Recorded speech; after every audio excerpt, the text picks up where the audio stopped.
And I'm Joey Lin. Our Sunday Miller breaks down the ABCs of impeachment and what happens next.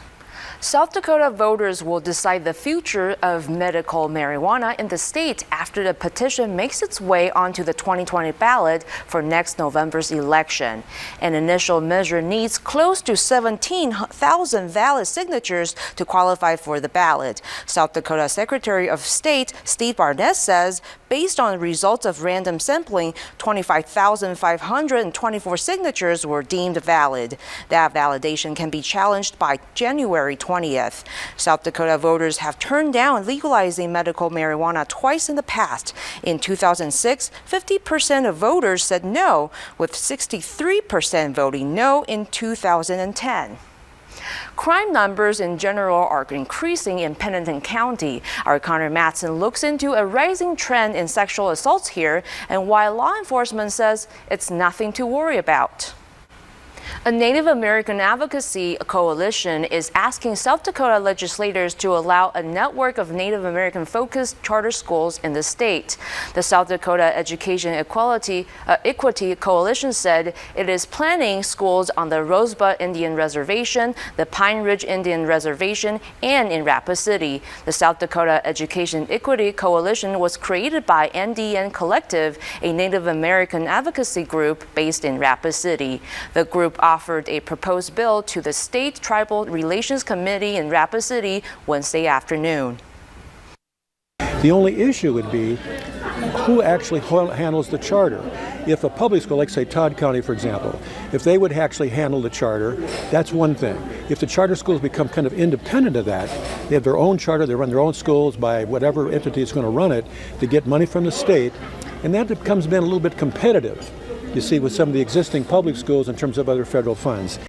The network of schools would be customized to the needs and culture of Native American students and would be funded with public money. South Dakota is one of the 5 states that does not allow charter schools. The legislation they're proposing would be limited to Native American-focused charter schools. I almost thought we were on our way to a gloomy and cloudy day, but this afternoon the sunshine broke through the clouds and made for a nice day. Yeah, so can we expect some more sunshine into the weekend? For that answer, let's ask meteorologist David Stradling. We'll meet a student from Nigeria experiencing Christmas in America for the first time. That's after the break right here on Black Hills Fox News at 9. He's protesting the government's treatment of Muslim minority. We'll take a look at the accusation in tonight's Fox Files later in the hour. The Lakota Nation Invitational isn't just for basketball. With thousands of young Native Americans all gathered under one roof, activists are hoping to help them prepare for their future. Nick Reagan stopped in at the Lakota Youth Leadership Summit to find out more.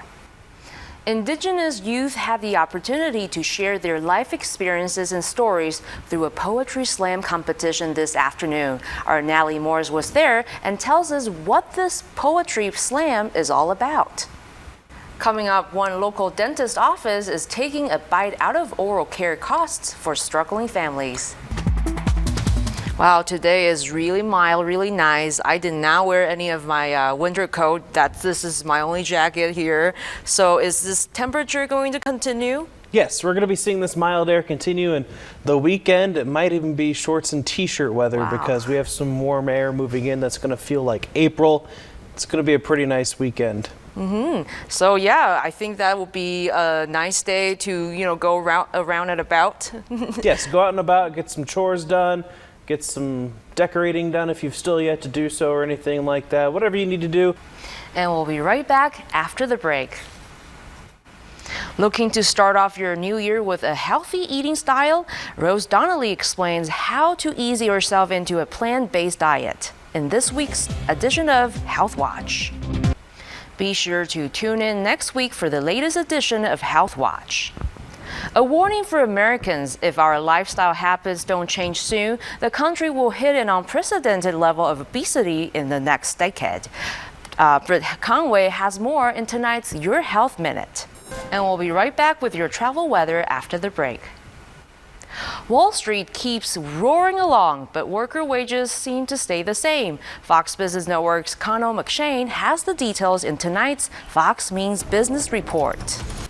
Coming up after the break, Rapid City Central hosted Spearfish in a high school wrestling game tonight. And Lakota Nation Invitational semifinal berths were on the line tonight. Those stories and more when we come back with Black Hills Fox Sports. I tell you what, that L&I is just a ton of fun to watch, isn't it? They get up and down the floor. It's fun basketball. You don't have to worry about the shot clock going off very often. Final weather when we come back. What the heck is up, Denny's? The diner has plenty of unique and tasty options that headline their menu. But a hardcore headliner at a punk rock party left a bad taste in management's mouths. Jeremy Roth has more from the mosh pit. What do you think about that walking fish they found there? It's pretty ugly. It was pretty ugly. Thank you for your honesty, Patrick. That's pretty cool. I mean, I wonder if it just learned how to use its fins to kind of strut around. Had you guys heard of that before? No. No. Schaefer's anglerfish. Oh my. Pretty ugly. Walking, it's like a Dr. Seuss thing. Have a good night, everybody. We'll see you tomorrow.